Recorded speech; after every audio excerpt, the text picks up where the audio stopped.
بسم اللہ الرحمن الرحیم۔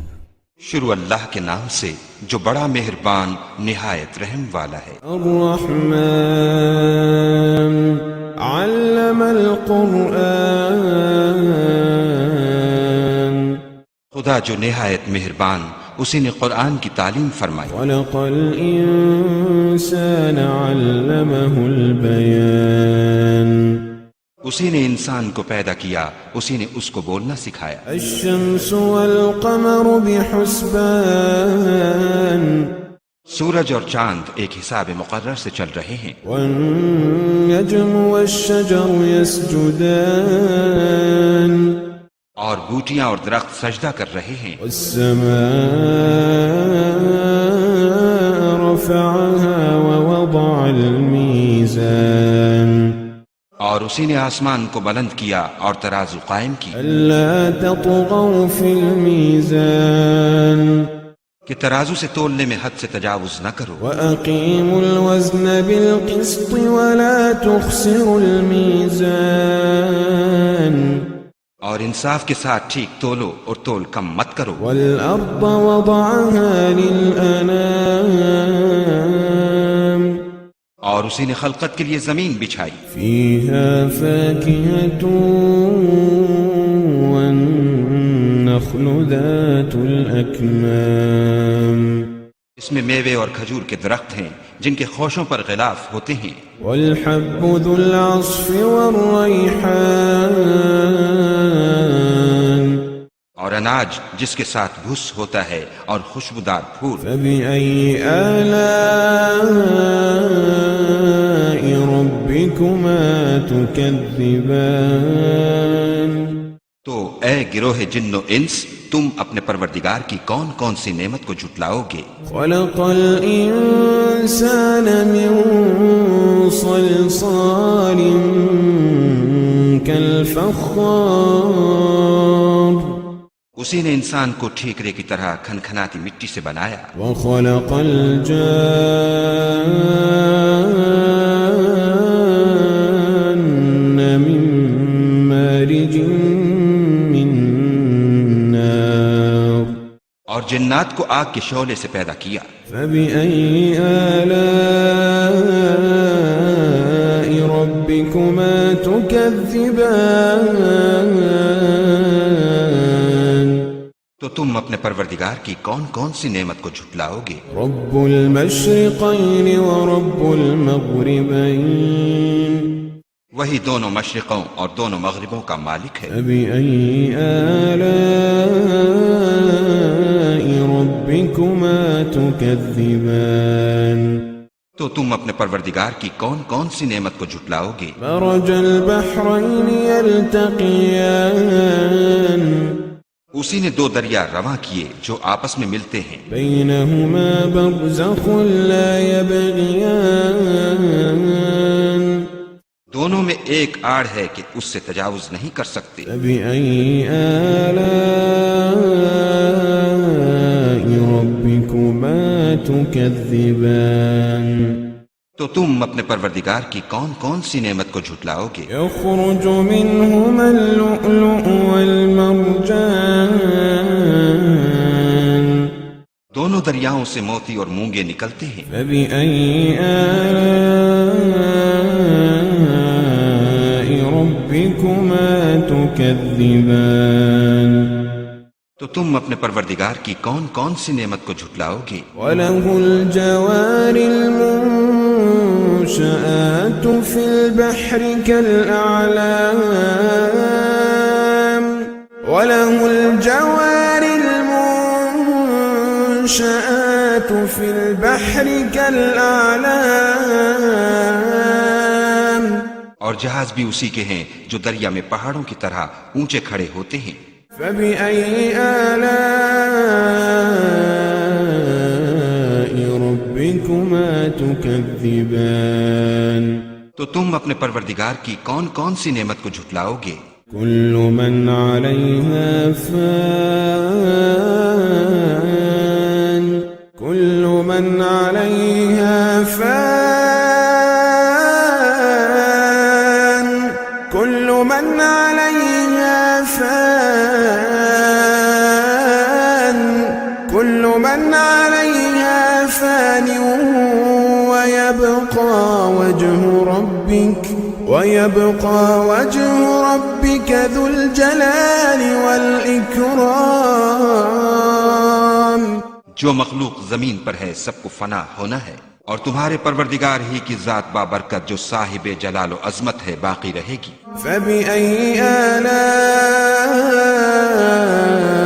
ربكما تكذبان. تو تم اپنے پروردگار کی کون کون سی نعمت کو جھٹلاؤ گے؟ يسأله من في السماوات والأرض كل يوم هو في شأن. آسمان اور زمین میں جتنے لوگ ہیں سب اسی سے مانگتے ہیں، وہ ہر روز کام میں مصروف رہتا ہے. فبأي آلاء ربكما تكذبان. تو تم اپنے پروردگار کی کون کون سی نعمت کو جھٹلاؤ گے؟ سنفرغ لكم أيها الثقلان. اے دونوں جماعتوں، ہم ان قریب تمہاری طرف متوجہ ہوتے ہیں. فبأي آلاء ربكما تكذبان. تو تم اپنے پروردگار کی کون کون سی نعمت کو جھٹلاؤ گے؟ يا معشر الجن والإنس إن استطعتم أن تنفذوا من أقطار السماوات والأرض فانفذوا لا تنفذون إلا بسلطان. اے گروہ جن و انس، اگر تمہیں قدرت ہو کہ آسمان اور زمین کے کناروں سے نکل جاؤ تو نکل جاؤ، اور زور کے سوا تو تم نکل سکنے ہی کہ نہیں. فبأي آلاء ربكما تكذبان. تو تم اپنے پروردگار کی کون کون سی نعمت کو جھٹلاؤ گے؟ يرسل عليكما شواظ من نار ونحاس فلا تنتصران. تم پر آگ کے شعلے اور دھواں چھوڑ دیا جائے گا تو پھر تم مقابلہ نہ کر سکو گے. فبأي آلاء ربكما تكذبان. تو تم اپنے پروردگار کی کون کون سی نعمت کو جھٹلاؤ گے؟ فإذا انشقت السماء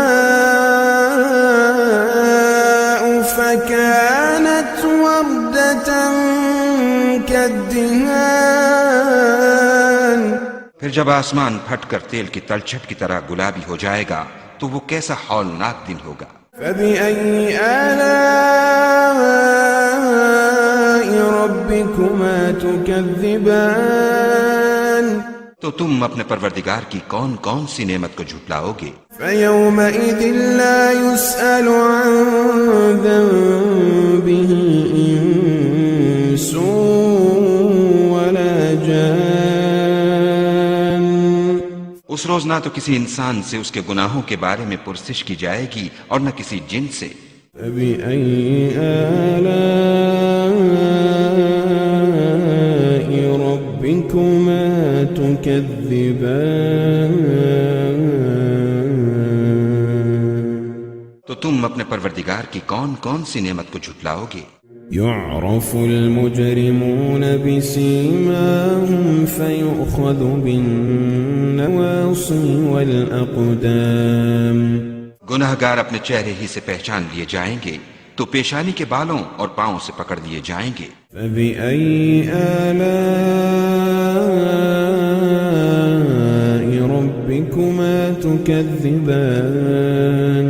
تو تم اپنے پروردگار کی کون کون سی نعمت کو جھٹلاؤ گے؟ هذه جهنم التي يكذب بها المجرمون.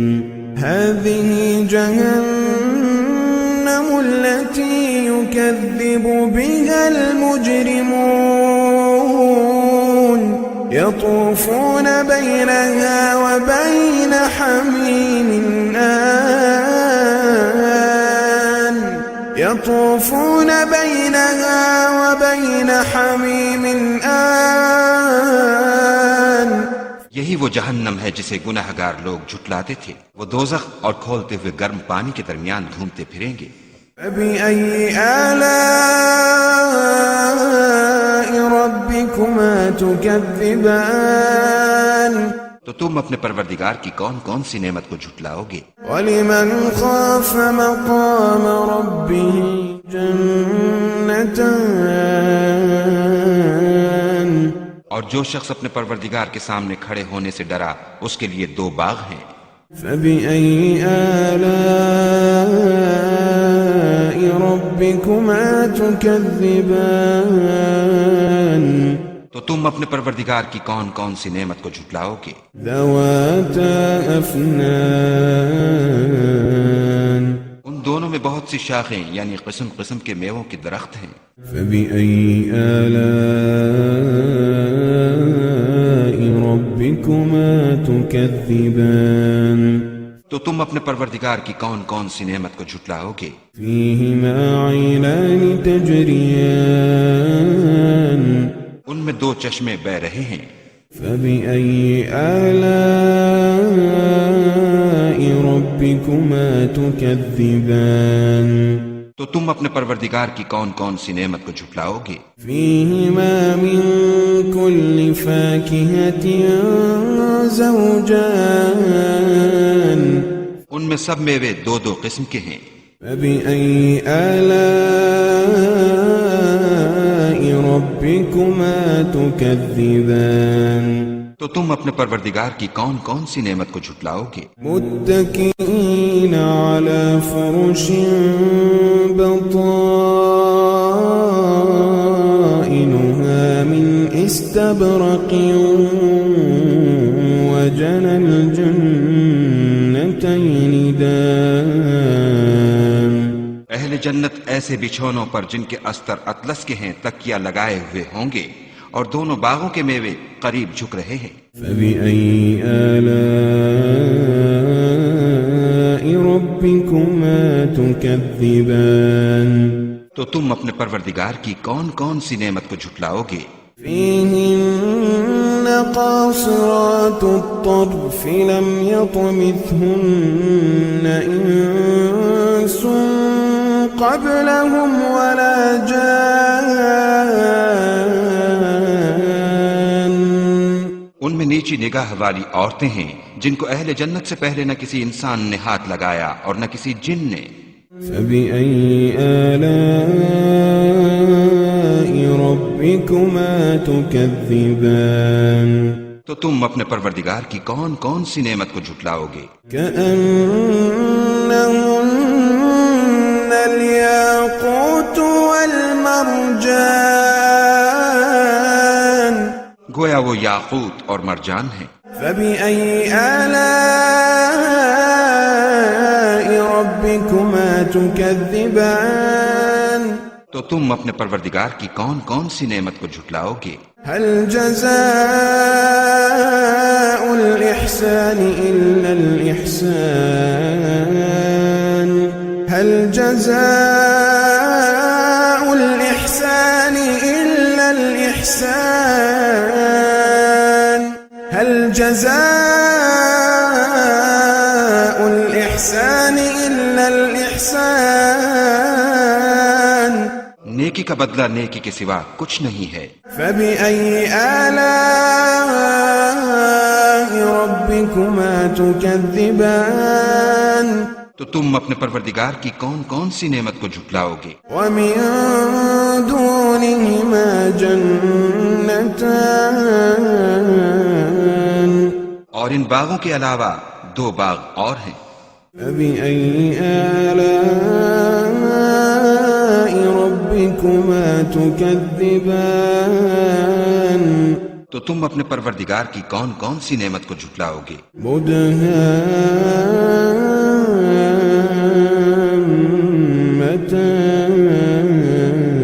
مدهامتان دونوں خوب گہرے سبز۔ فبأي آلاء ربكما تكذبان تو تم اپنے پروردگار کی کون کون سی نعمت کو جھٹلاؤ گے؟ فيهما عينان نضاختان ان میں دو چشمے ابل رہے ہیں، فبأي آلاء ربكما تكذبان تو تم اپنے پروردگار کی کون کون سی نعمت کو جھٹلاؤ گے؟ فيهما فاكهة ونخل ورمان ان میں میوے اور کھجوریں اور انار ہیں۔ فبأي آلاء ربكما تكذبان تو تم اپنے پروردگار کی کون کون سی نعمت کو جھٹلاؤ گے؟ فيهن خيرات حسان ان میں نیک سیرت اور خوبصورت عورتیں ہیں۔ فبأي آلاء ربكما تكذبان تو تم اپنے پروردگار کی کون کون سی نعمت کو جھٹلاؤ گے؟ حور مقصورات في الخيام وہ حوریں ہیں جو خیموں میں مستور ہیں۔ فبأي آلاء ربكما تكذبان تو تم اپنے پروردگار کی کون کون سی نعمت کو جھٹلاؤ گے؟ لم يطمثهن إنس قبلهم ولا جان ان کو اہل جنت سے پہلے نہ کسی انسان نے ہاتھ لگایا اور نہ کسی جن نے۔ فبأي آلاء ربكما تكذبان تو تم اپنے پروردگار کی کون کون سی نعمت کو جھٹلاؤ گے؟ متكئين على رفرف خضر وعبقري حسان سبز قالینوں اور نفیس مسندوں پر تکیہ لگائے بیٹھے ہوں گے۔ فبأي آلاء ربكما تكذبان تو تم اپنے پروردگار کی کون کون سی نعمت کو جھٹلاؤ گے؟ تبارك اسم ربك ذي الجلال والإكرام اے محمد صلی اللہ علیہ وآلہ وسلم، تمہارا پروردگار جو صاحب جلال و عظمت ہے، اس کا نام بڑا بابرکت ہے۔ اعوذ باللہ من الشیطان الرجیم، بسم اللہ الرحمن الرحیم۔ اذا وقعت الواقعة ليس لوقعتها كاذبة خافضة رافعة إذا رجت الأرض رجا وبست الجبال بسا فكانت هباء منبثا وكنتم أزواجا ثلاثة فأصحاب الميمنة ما أصحاب الميمنة وأصحاب المشأمة ما أصحاب المشأمة والسابقون السابقون أولئك المقربون في جنات النعيم ثلة من الأولين وقليل من الآخرين على سرر موضونة متكئين عليها متقابلين يطوف عليهم ولدان مخلدون بأكواب وأباريق وكأس من معين لا يصدعون عنها ولا ينزفون وفاكهة مما يتخيرون ولحم طير مما يشتهون وحور عين كأمثال اللؤلؤ المكنون جزاء بما كانوا يعملون لا يسمعون فيها لغوا ولا تأثيما إلا قيلا سلاما سلاما. وأصحاب اليمين ما أصحاب اليمين في سدر مخضود وطلح منضود وظل ممدود وماء مسكوب وفاكهة كثيرة لا مقطوعة ولا ممنوعة وفرش مرفوعة. إنا أنشأناهن إنشاء فجعلناهن أبكارا عربا أترابا لأصحاب اليمين ثلة من الأولين وثلة من الآخرين. وأصحاب الشمال ما أصحاب الشمال في سموم وحميم وظل من يحموم لا بارد ولا كريم. إنهم كانوا قبل ذلك مترفين وكانوا يصرون على الحنص العظيم وكانوا يقولون أإذا متنا وكنا ترابا وعظاما أإنا لمبعوثون أو آباؤنا الأولون قل إن الأولين والآخرين لمجموعون إلى ميقات يوم معلوم. ثم إنكم أيها الضالون المكذبون لآكلون من شجر من زقوم فمالئون منها البطون فشاربون عليه من الحميم فشاربون شرب الهيم. هذا نزلهم يوم الدين نحن خلقناكم فلولا تصدقون.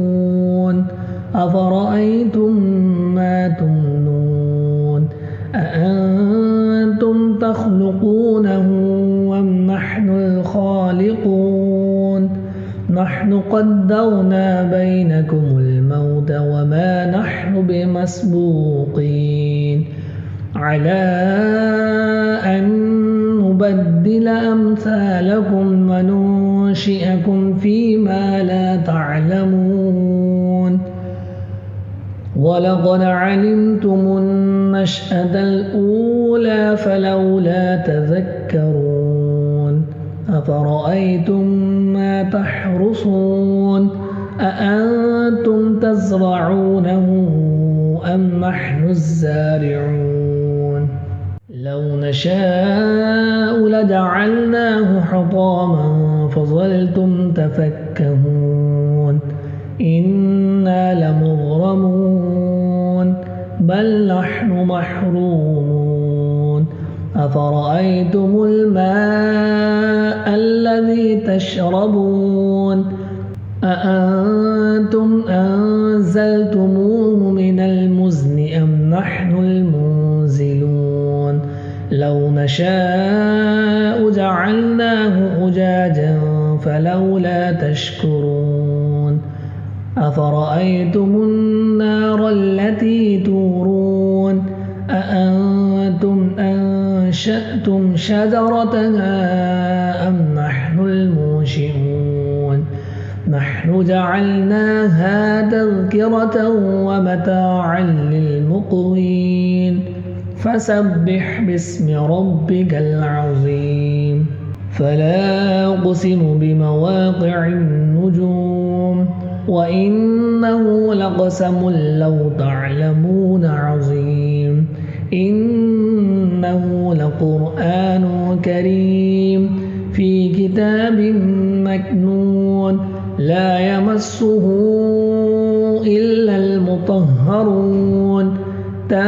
تنزيل من رب العالمين أفبهذا الحديث أنتم مدهنون وتجعلون رزقكم أنكم تكذبون فلولا إذا بلغت الحلقوم وأنتم حينئذ تنظرون ونحن أقرب إليه منكم ولكن لا تبصرون فلولا إن كنتم غير مدينين ترجعونها إن كنتم صادقين فأما إن كان من المقربين فروح وريحان وجنة نعيم وأما إن كان من أصحاب اليمين فسلام لك من أصحاب اليمين وأما إن كان من المكذبين الضالين فنزل من حميم وتصلية جحيم إن هذا لهو حق اليقين فسبح باسم ربك العظيم أعوذ بالله من الشيطان الرجيم بسم الله الرحمن الرحيم تبارك الذي بيده الملك وهو على كل شيء قدير الذي خلق الموت والحياة ليبلوكم أيكم أحسن عملا وهو العزيز الغفور الذي خلق 7 سماوات طباقا ما ترى في خلق الرحمن من تفاوت فارجع البصر هل ترى من فطور ثم ارجع البصر كرتين ينقلب إليك البصر خاسئا وهو حسير ولقد زينا السماء الدنيا بمصابيح وجعلناها رجوما للشياطين وأعتدنا لهم عذاب السعير وللذين كفروا بربهم عذاب جهنم وبئس المصير إذا ألقوا فيها سمعوا لها شهيقا وهي تفور تكاد تميز من الغيظ كلما ألقي فيها فوج سألهم خزنتها ألم يأتكم نذير قالوا بلى قد جاءنا نذير فكذبنا وقلنا ما نزل الله من شيء إن أنتم إلا في ضلال كبير وقالوا لو كنا نسمع أو نعقل ما كنا في أصحاب السعير فاعترفوا بذنبهم فسحقا لأصحاب السعير إن الذين يخشون ربهم بالغيب لهم مغفرة وأجر كبير وأسروا قولكم أو اجهروا به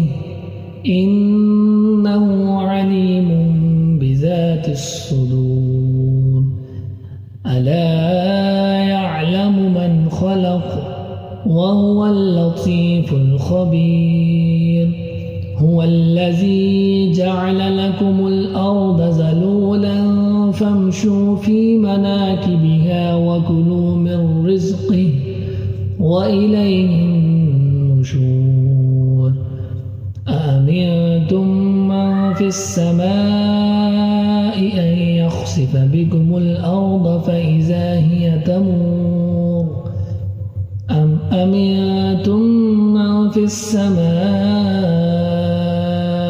أن يرسل عليكم حاصبا فستعلمون كيف نذير ولقد كذب الذين من قبلهم فكيف كان نكير أولم يروا إلى الطير فوقهم صافات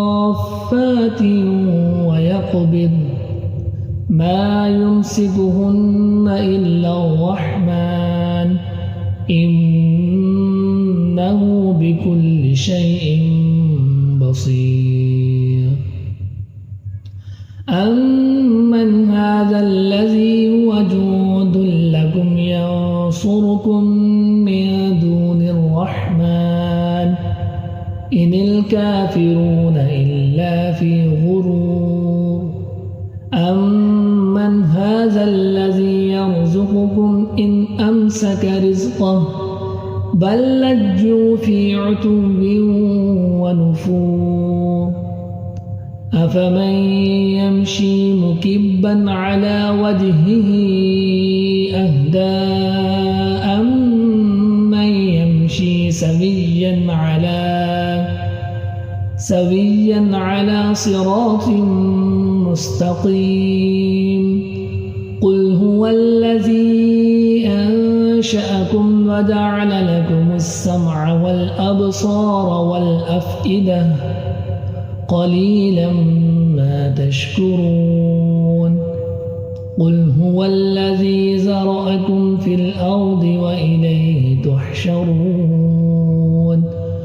ويقولون متى هذا الوعد إن كنتم صادقين قل إنما العلم عند الله وإنما أنا نذير مبين فلما رأوه زلفة سيئت وجوه الذين كفروا وقيل هذا الذي كنتم به تدعون قل أرأيتم إن أهلكني الله ومن معي أو رحمنا فمن يجير الكافرين من عذاب أليم قل هو الرحمن آمنا به وعليه توكلنا